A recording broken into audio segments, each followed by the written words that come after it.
Welcome everybody to episode 2 of Big Data, Big Issues. My name is Sheldon Kreger, and you can find out more about me and my LinkedIn profile. You'll find a link to that in the description of this conversation. Today's topic is the Washington Privacy Act, hypothetically of 2020, failed to pass in 2019, and we're going to be discussing what the Washington Privacy Act is all about. And in the next episode, we'll actually be discussing the shortcomings in more detail, as well as my proposed solutions to those shortcomings. But today, we're just going to take an overview of the WPA and what it means for the residents of Washington and the companies that work here if it were to be passed in its current state.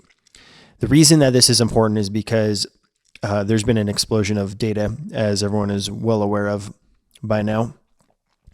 Particularly, corporations are able to track an extreme level of detail about an individual's behavior using sensors inside of smartphones and tracking the activity that users do inside of their applications on those devices, as well as their web history and a growing variety of smart applications in home devices that record anything from geolocation data to your personal contacts, who you interact with, as well as things like the time of day you wake up, what temperature is your house. I mean, there's such a huge variety of data out there that citizens become concerned about how this data is being used, and it's very reasonable.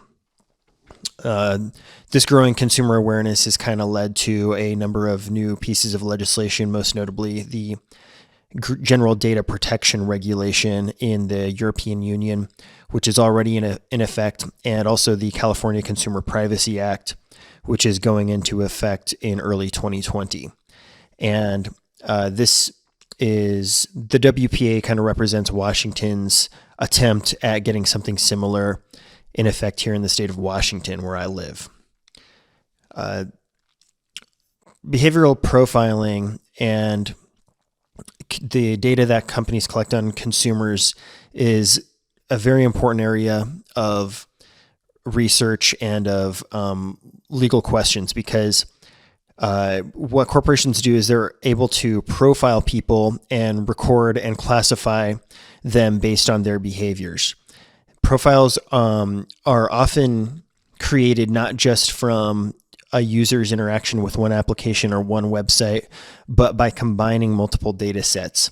So this is done by a company. One company may collect data about how you interact with their application. For example, I'm not saying they do this, but for example, Fitbit, they will collect information about that you submit to their application about your heart rate and your level of activity and so on. And then they can take that and standardize it and sell it to what's called a data broker in the WPA.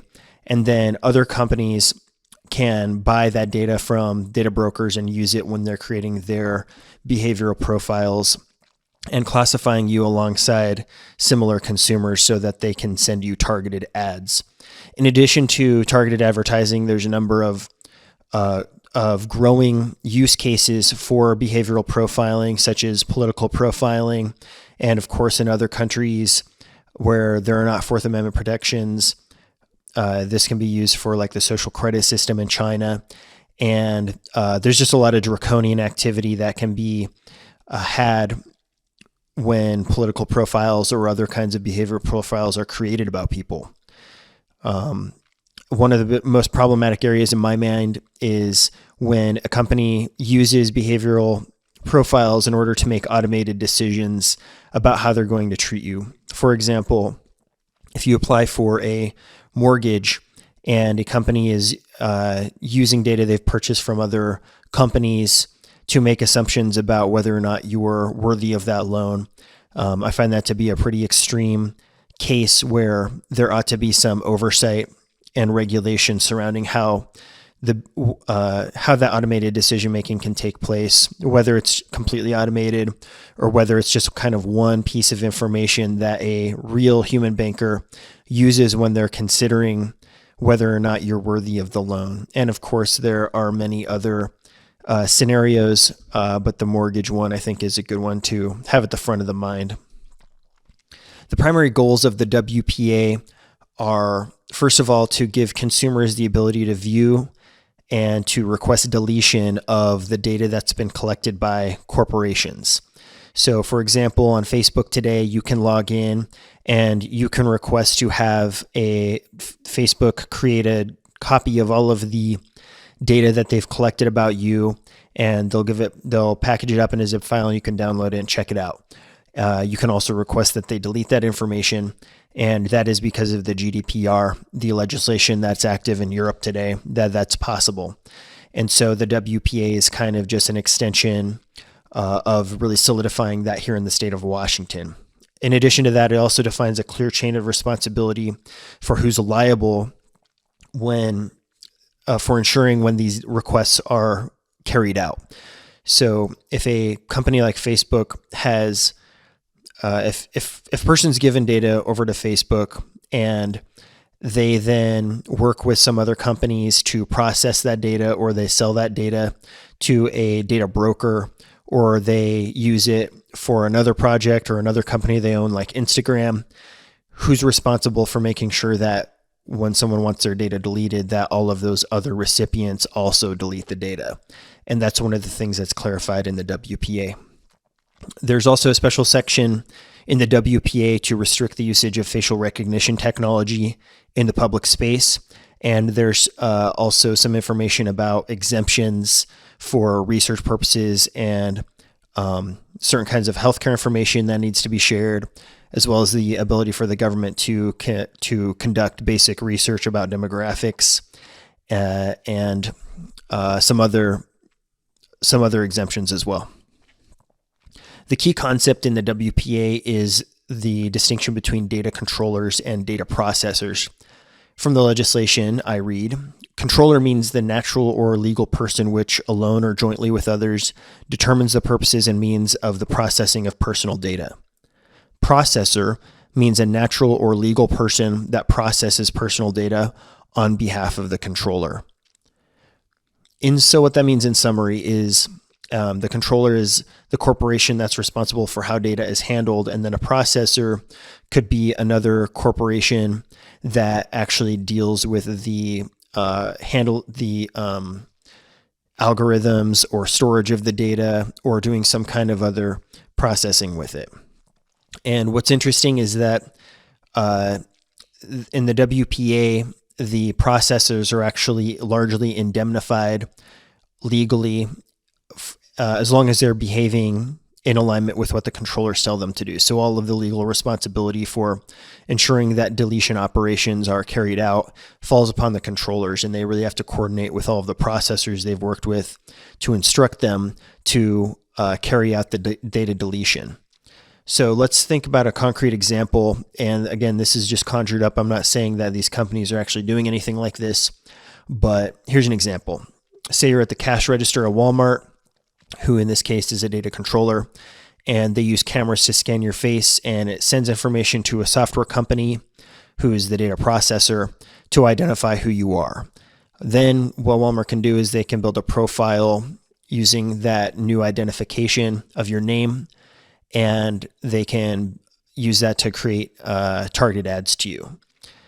Another scenario we can imagine is kind of a hybrid where the corporation could also be a processor and a controller at the same time. So let's say that Walmart is storing consumer purchase information in a cloud database that's owned by Microsoft. And in this case, Microsoft would be the data processor. In this scenario, Walmart engineers use that database to make queries and generate targeted ads or whatever they want to do with it. And in that case, Walmart is both a controller and a processor of the data.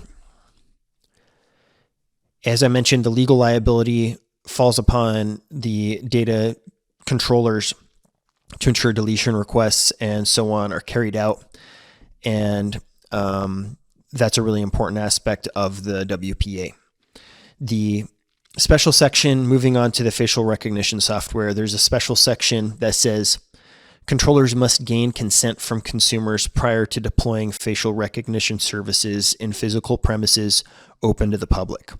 The placement of conspicuous notice in physical premises that clearly conveys that facial recognition services are being used constitute a consumer's consent.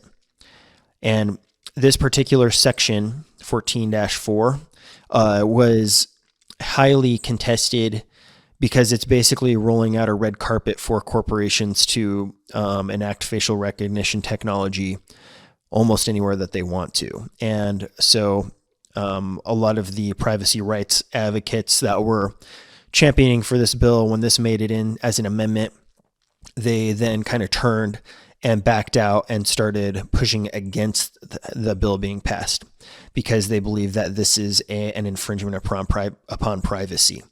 And I tend to agree that just putting up a sign and saying that you're using your cameras to perform facial recognition does not constitute consent on behalf of the consumer.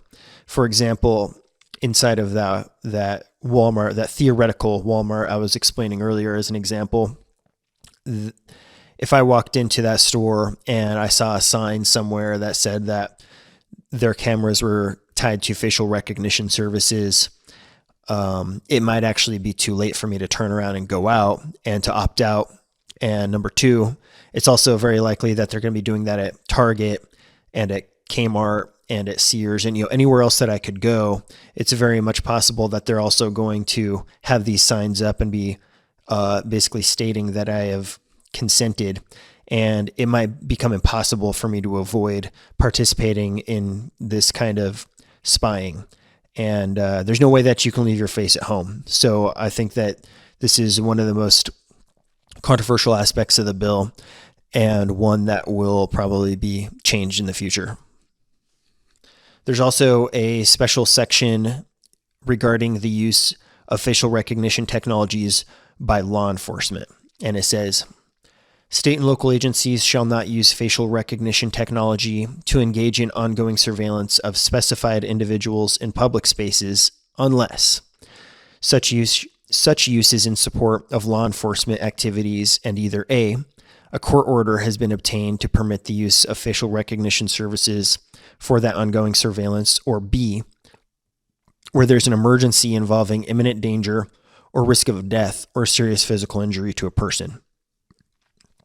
In summary, this just says that police need to have a warrant, a specific court order that allows them to use facial recognition technology for surveillance of targets that are already being investigated. You can't originate a case based on some kind of massively deployed facial recognition service just to figure out who's a criminal and who's not. That's not going to fly.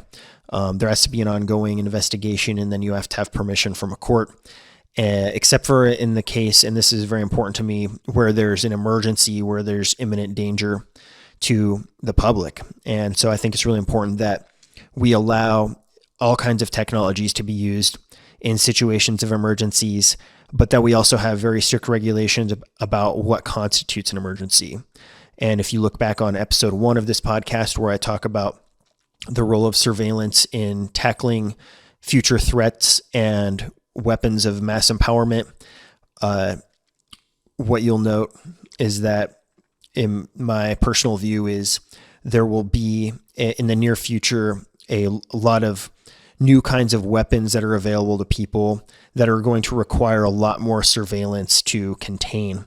And so I believe that having this clause in this part of the WPA is pretty important, and I'd like to see that expanded upon.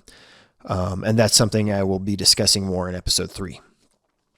Speaking of episode 3, a few other things I'm going to talk about.